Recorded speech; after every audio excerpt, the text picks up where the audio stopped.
paz de Cristo Jesus. Sejam todos mais uma vez muito bem-vindos a este meu canal. Eu sou o irmão Félix Silva e você é meu convidado especial juntamente com seus familiares e amigos a meditarem comigo no capítulo 5 do livro do Evangelho de São João. Capítulo 5, do versículo 1 ao versículo 47, que diz assim a palavra do Senhor. A minha oração é que o Espírito Santo de Deus fale comigo e com você. Amém. Depois disso, houve uma festa dos judeus e Jesus foi até Jerusalém. Ali existe um tanque que tem 5 entradas e que fica perto do portão das ovelhas. Em hebraico, esse tanque se chama Betesda. Perto das entradas estavam deitados muitos doentes, cegos, aleijados e paralíticos. Esperavam o movimento da água, porque de vez em quando um anjo do Senhor descia e agitava a água. O primeiro doente que entrava no tanque, depois disso, sarava de qualquer doença.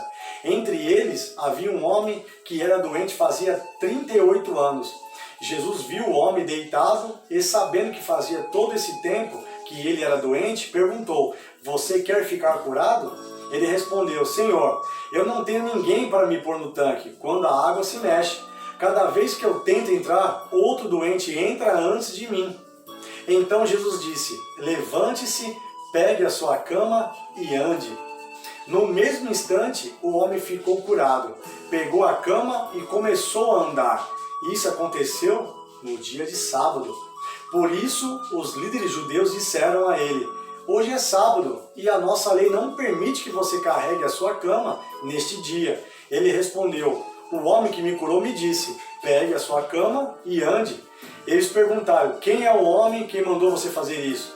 Mas ele não sabia quem tinha sido, pois Jesus havia ido embora por causa da multidão que estava ali.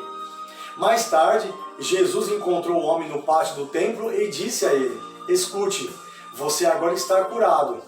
Não peque mais, para que não aconteça com você uma coisa ainda pior." O homem saiu dali e foi dizer aos líderes judeus que quem o havia curado tinha sido Jesus.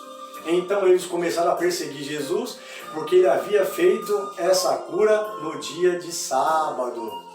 Então Jesus disse a eles: "O meu Pai trabalha até agora e eu também trabalho." Glórias a Deus. Louvado seja o nome do Senhor Jesus. E porque ele disse isso, os líderes judeus ficaram ainda com mais vontade de matá-lo, pois além de não obedecer à lei do sábado, ele afirmava que Deus era o seu próprio Pai, fazendo-se assim igual a Deus. Então Jesus disse a eles: "Eu afirmo a vocês que isto é verdade. O Filho não pode fazer nada por sua própria conta, pois ele só faz o que vê o Pai fazer. Tudo que o Pai faz, o Filho faz também, pois o Pai ama o Filho e lhe mostra tudo o que está fazendo. E vai mostrar a ele coisas ainda maiores do que essas. E vocês vão ficar admirados, porque assim como o Pai ressuscita os mortos e lhes dá vida, assim também o Filho dá vida aos que ele quer." Glórias a Deus. O Pai não julga ninguém, mas deu ao Filho todo o poder para julgar, a fim de que todos respeitem o Filho, assim como respeitam o Pai. Quem não respeita o Filho, também não respeita o Pai, que o enviou. Eu afirmo a vocês que isto é verdade. Quem ouve as minhas palavras e crê naquele que me enviou, tem de fato a vida eterna, e não será julgado, mas já passou da morte para a vida.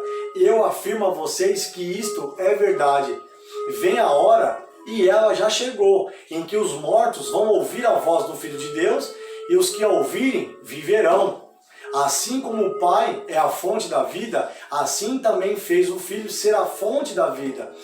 E ele deu ao Filho a autoridade para julgar, pois ele é o Filho do homem. Não fiquem admirados por causa disso, pois está chegando a hora em que todos os mortos ouvirão a voz do Filho do homem e sairão das sepulturas. Aqueles que fizerem o bem vão ressuscitar e viver, e aqueles que fizeram o mal vão ressuscitar e ser condenados. Jesus continuou a falar a eles. Ele disse: "Eu não posso fazer nada por minha própria conta, mas julgo de acordo com o que o Pai me diz. O meu julgamento é justo, porque não procuro fazer a minha própria vontade, mas a vontade daquele que me enviou. Se Se eu dou testemunho a favor de mim mesmo, então o que digo não tem valor. Mas existe outro que testemunha a meu respeito, a meu favor. E eu sei o que ele diz a respeito de mim é verdade. Vocês mandaram fazer perguntas a João, e o testemunho que ele deu é verdadeiro. Eu não preciso que ninguém dê testemunho a meu favor, mas digo essas coisas para que vocês sejam salvos. João era como uma lamparina que estava acesa e brilhava, e por algum tempo vocês se alegraram com a luz dele.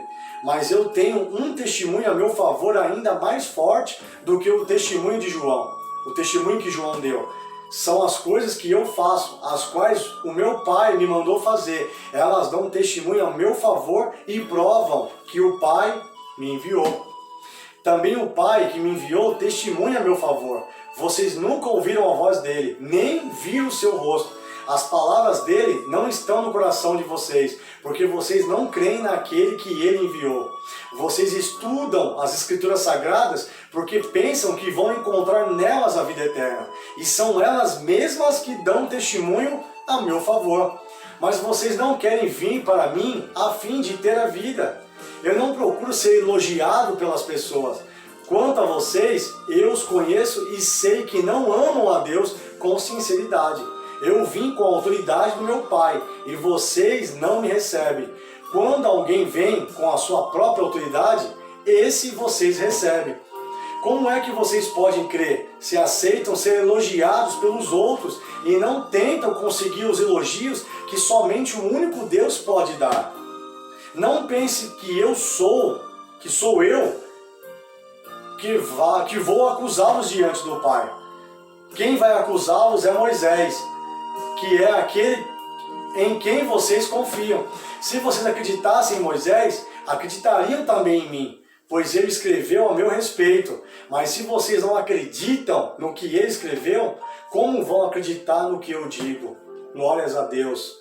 Louvado e engrandecido seja o nome do Senhor Jesus. Se vocês não acreditam no que Moisés e os profetas escreveram, como vão acreditar naquele a quem o Pai ungiu e santificou e enviou ao mundo, a fim de dar testemunho da verdade? E todo aquele que ouve a sua mensagem e crê naquele que ele enviou, de fato possui a vida eterna e passou da morte para a vida, e não será condenado no juízo final, mas será salvo pela graça de nosso Senhor e Salvador Jesus Cristo. Se inscreva no canal, deixe o seu like, ative o sino das notificações e compartilhe esta mensagem de João capítulo 5 com outras pessoas, em nome de Jesus. E até o capítulo 6, querendo Deus. Tchau!